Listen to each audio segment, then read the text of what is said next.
Indeed, thank you very much for watching TV47.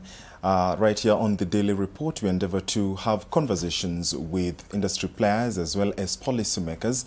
And tonight, we are delighted to have a conversation with the Honorable Ndindi Nyoro. He is the Member of Parliament for Kiharu constituency and, more importantly, the Chairman of the Budget and Appropriations Committee in the National Assembly. Thank you, Mheshimiwa, for joining us. Thank you very much, George. And karibuni sana. Asante. Yeah. Always a delight having you on the program. Thank you very much. And tonight you want to focus on the budget, the docket that you hold, especially in the National Assembly, and the backdrop of all that we have seen happening in the country. I will begin by picking your thoughts, especially from what happened last week from the courts.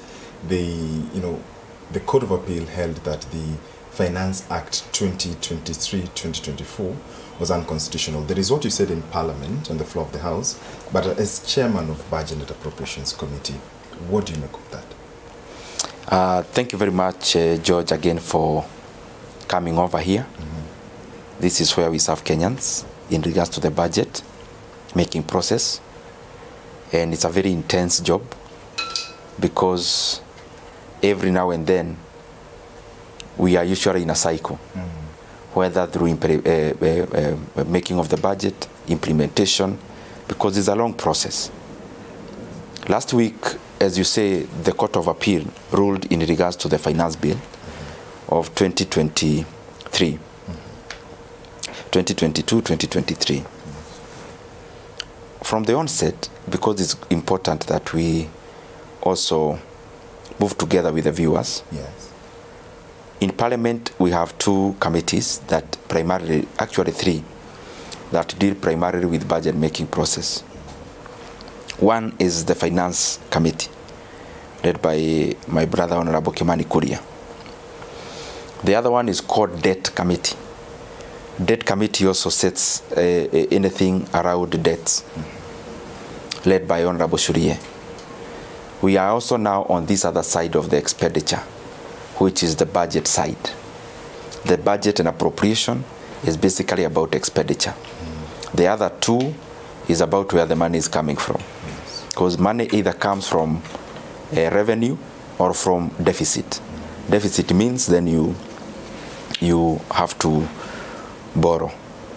On the revenue side, money comes either from ordinary revenue, appropriations in aid, which is the monies you pay in any government office when you are receiving a service, or a grant. Grants are usually marginal. The bulk of the money that we raise as a country comes from ordinary revenue, which is basically taxes across all the cadres of taxes. So definitely, therefore, last week's judgment has a ramification on the money we collect, and therefore also should have on the money we spend. Because budget is two-sided. Just like a household budget, where you get money from salary, from sale of a plot, from rental income, and this on the expenditure side, school fees, maintenance of a vehicle, food, clothing, is basically how the government runs. If therefore on the household you have predicaments meeting the revenues, either by way of having your flat not being occupied, people have moved out, then what usually you do is to adjust your expenditure, or then you borrow to maintain the same utility you are having before. We're in the same situation now, and I am sure maybe going forward we will have a fairer judgment. Fairer judgment. Yeah. So at this point, Mheshimiwa, the question has been, so do we revert to the budget of the 2023-2024 or 2022-2023? What do we work with? As things are now, there is no finance bill of 24-25. Yes. As you know, the president never assented to it. As things are now, though there is an appeal, I think so, if I'm anticipating, if there is no appeal, then even the 2023-2024 is therefore not in force. And therefore then, that leaves the last one, which is 2022-2023 finance bill. Remember, again, I'm keeping repeating, finance bill is totally different from budget. Budget, yes. Yes. Finance bill deals with revenue, headed by or oversighted by a different committee in Parliament. Yes. But we have to answer it because we work together. So, in that respect then, the fallback is now on 2022, revenue-raising measures. Now, all is not lost, because, you know, what we call now finance bill is because we have made so many parts of law. That's maybe why there is so much awareness nowadays. It's an amendment of so many things. It's like what we call an omnibus. Remember, you can still go to SIGNET and amend them. So there are many options for a country to survive. Okay. And so yesterday we saw the President and you were there at State House on Monday rather. The President assented to the supplementary budget. If you could just break down to our viewers what exactly that process entailed in terms of, we saw the austerity measures are being implemented, some I think 174 billion, especially towards government. What exactly did you see, and what did the President assent to at State House on Monday?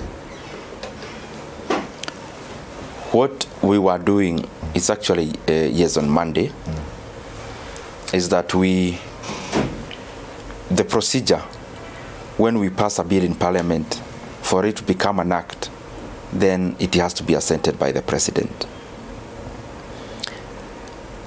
The authority to spend money, public money, comes as some form of a law.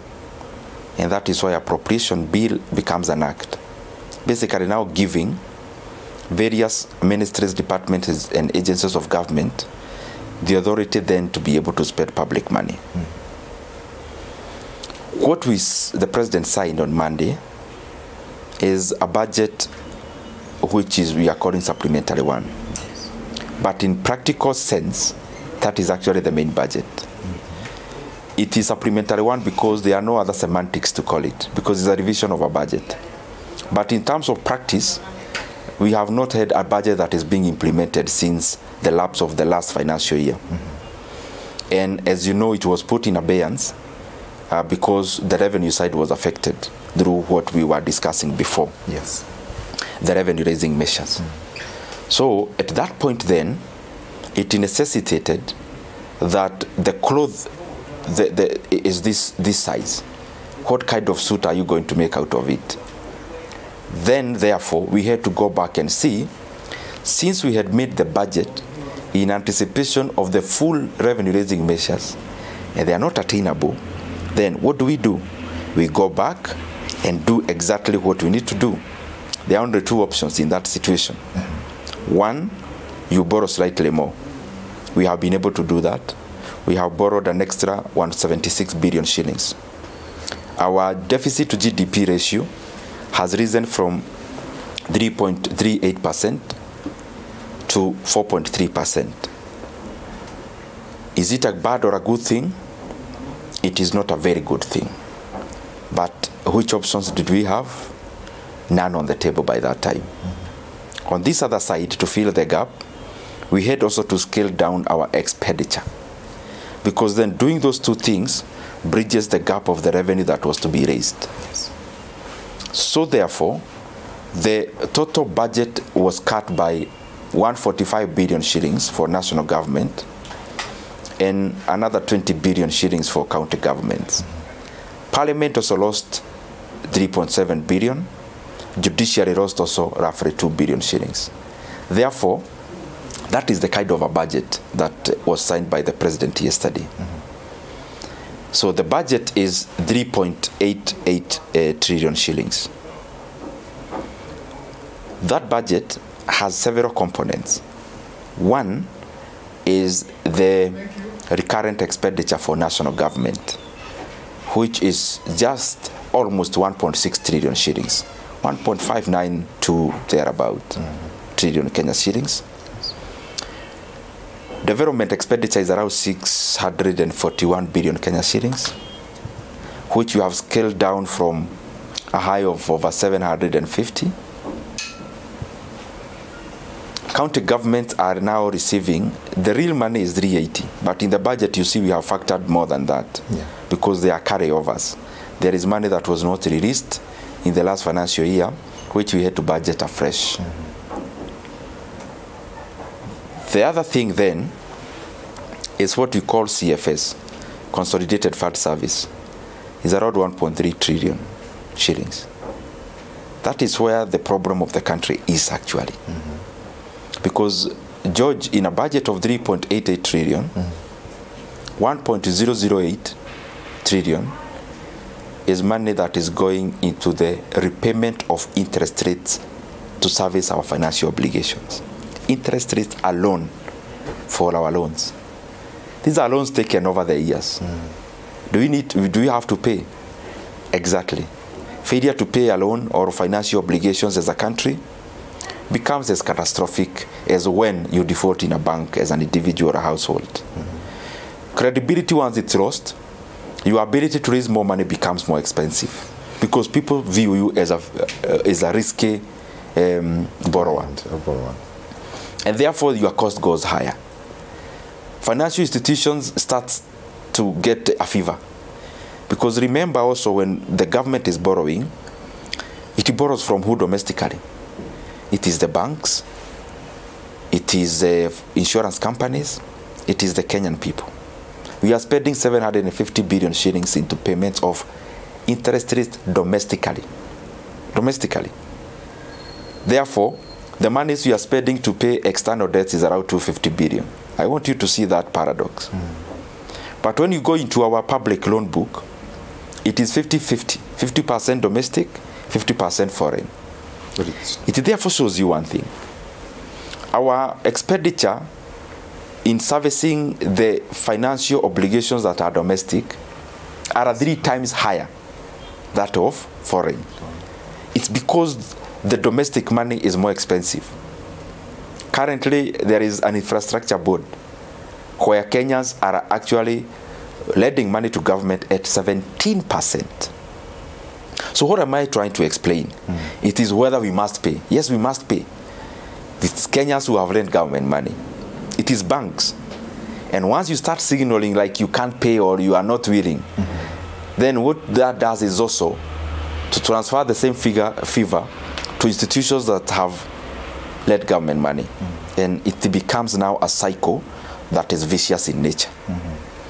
On the revenue side, we'll be raising through this budget 2.6 trillion Kenya shillings in ordinary revenue. That is a climb down of 285 billion shillings from what we thought we would. Most of it, of course, that is ordinary revenue. Appropriations in aid is increasing marginally by 2 billion shillings. It's a lot of money.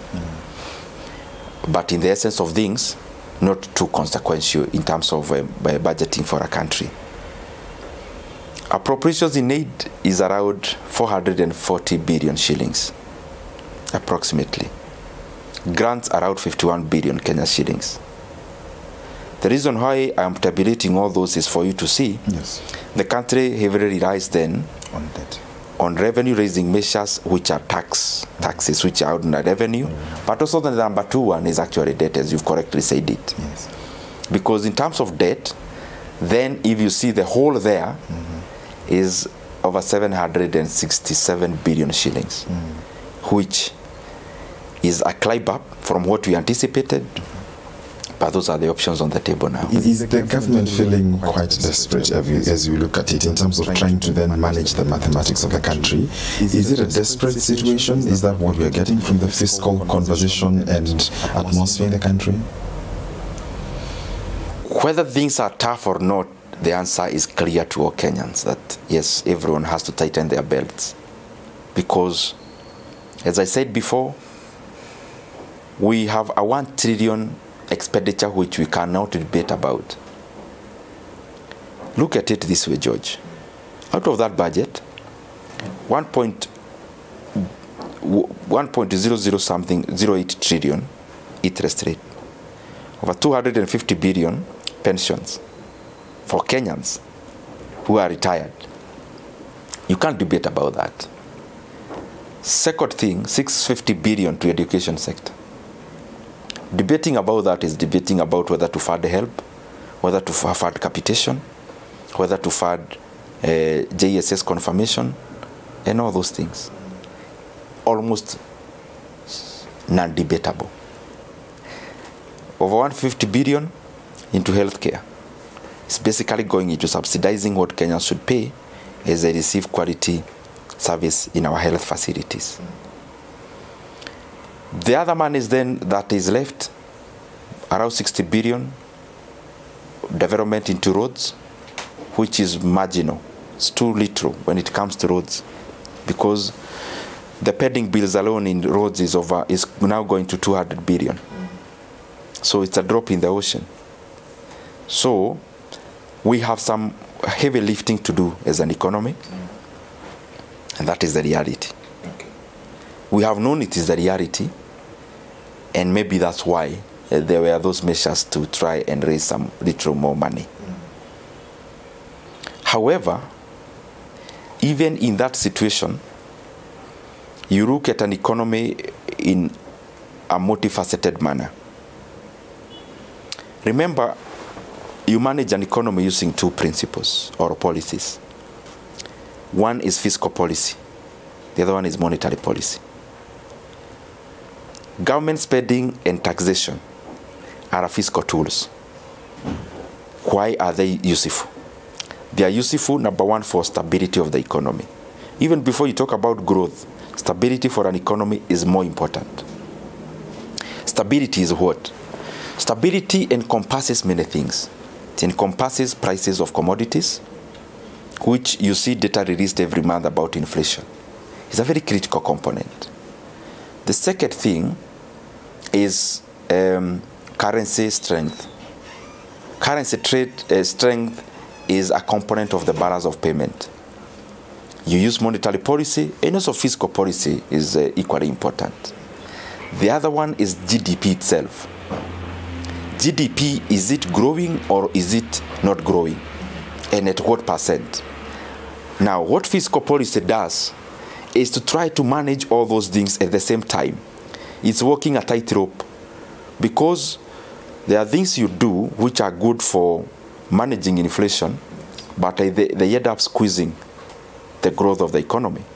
For example, when you look at the global economy now, Kenya being part of the global economy, for the last 3 years, the economies of the world have been, for the last 2.5 years, they've been dealing with the biggest challenge, which has been inflation. I told you before, stability is more important for an economy than even growth.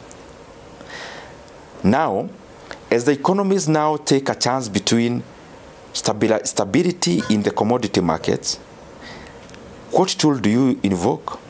You invoke a contractionally monetary tool and a contractionally fiscal tools. Contractionally fiscal tools is you try not to have so much money in circulation, because inflation being 3 principal things: food inflation, fuel inflation, co-inflation.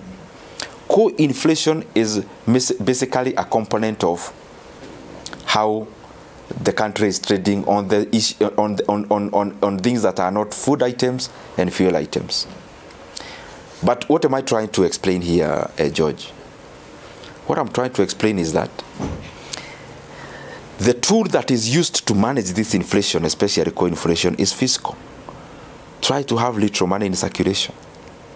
It's both monetary and fiscal. How do you do it in terms of fiscal? You constrain government spending and you raise taxes. Those things have the same effect, economically speaking. When we start monetary easing, when we start having expansionary policies, both monetary and fiscal, then the money starts flowing in the economies. There'll be some warmth, investment, more employment, but sequentially more demand. And that is now what will jumpstart the economy. But the issue is timing. Timing. When you go opposite side of what the world is doing, you are likely to get unintended consequences.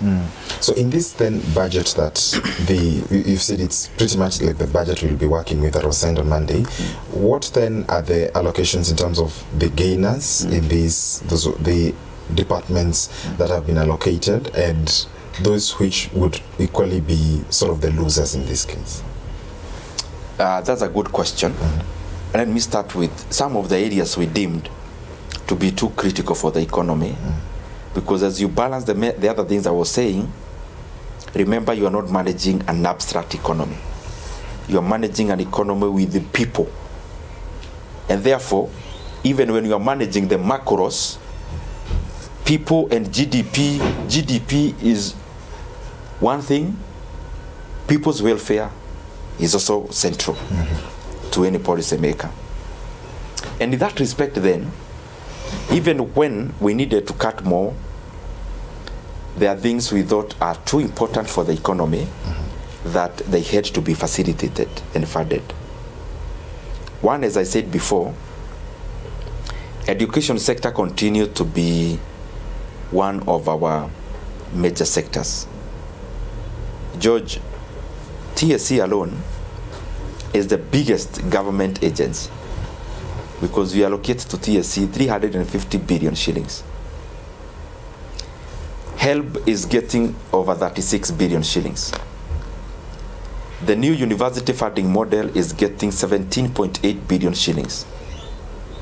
Capitation is getting money both in JSS, should be around 10 to 15 billion. Primary schools are getting capitation.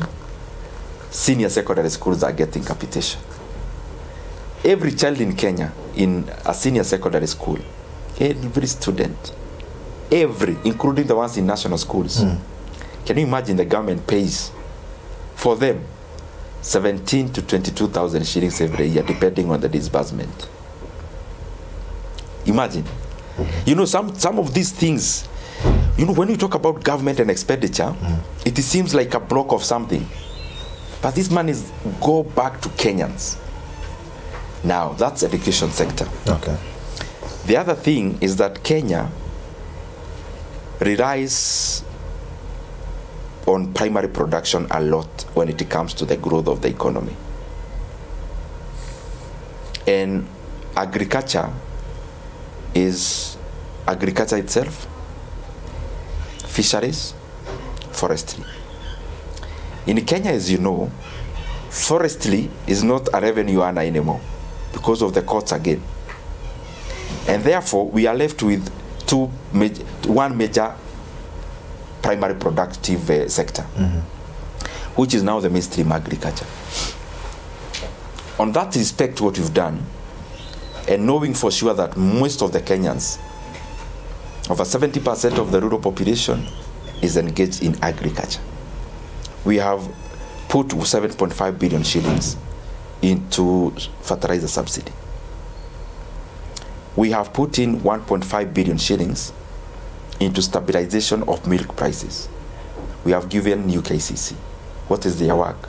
Their work is to be a defender of raw milk prices, so that we make sure the net price of milk, raw milk, is at least 50 shillings that goes to the farmer. The other thing, we have put in 3 billion shillings that will go into coffee, cherry revolving fund. This money is for farmers and societies to access credit at highly subsidized rate of, I think, 3%. We have also allocated 2 billion shillings that will be going into payments of coffee debts. As you know, George, if you go to Kirinyaga, you go to Murang'a, you go to Nyeri, you go to other areas that are coffee growers, most of these societies are riddled with debts. The ones we did in phase 1, in terms of tabulation, is 10.7 billion for confirmation of the teachers who are currently interning in JSS. And our anticipation is for them to be confirmed in totality. Also, the people in coast, majority of them live in squatters centers. They live in what you usually hear called the absentee landlords. land belonging to people, but then people already are living there. So that Kenyans cannot continue to live in that kind of squalid conditions. We also allocated money to start buying this land so that Kenyans can be settled in a place they can call home. Okay. Many other sectors also, but I've just given the highlights. The losses are everyone. The executive is losing. For the first time, for the first time, the county governments are also losing 20 billion shillings in the equitable share. Parliament is losing 3.7 billion. Judiciary is losing around 2 billion shillings. Everyone is taking a haircut. Indeed, we are taking a short break right here on the Daily Report. When we come back, we still continue with this conversation with Honorable Ndindi Nyoro, Member of Parliament, Kiharu constituency, and Chairman, Budget and Appropriations Committee in the National Assembly.